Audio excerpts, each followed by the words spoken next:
the dead. So what use is that? What use is that? It's there in the Troparion and in the Kentucky that Jesus took his mother to be at his side in heaven. And she promised to make intercession there for us. And he promised to hear her. Two important promises. Mary has promised to intercede with us, for us, to her Son and God. And Jesus has promised to hear her when she intercedes for us. Well, you might say none of that is mentioned in the Bible. It is. It's all mentioned in the Bible. When in St. John's Gospel we see the first miracle that Jesus did at the wedding in Cana of Galilee, what do we find? They'd run out of wine.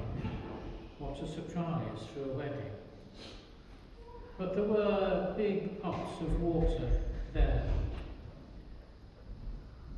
And Jesus' mother said to the man in charge of the feast, "Go and ask him.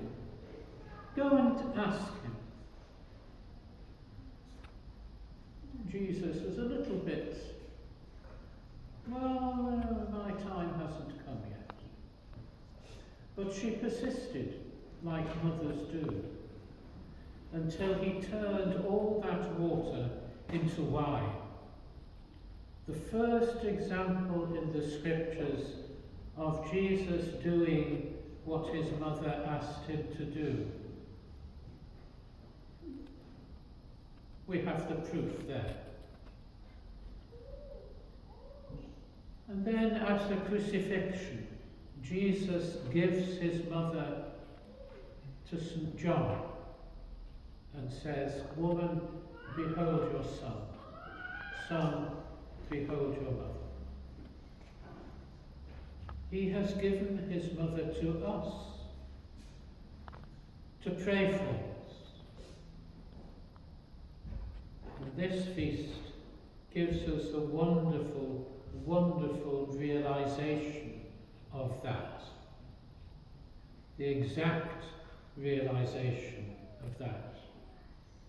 We spent the last 2 weeks asking for her prayers, as we always do, leading up to the Dormition. We continue to ask for her prayers. Most Holy Theotokos, save us.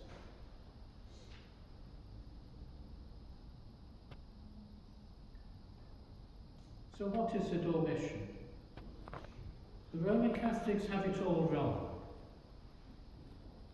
Mary was not assumed into heaven until after she died.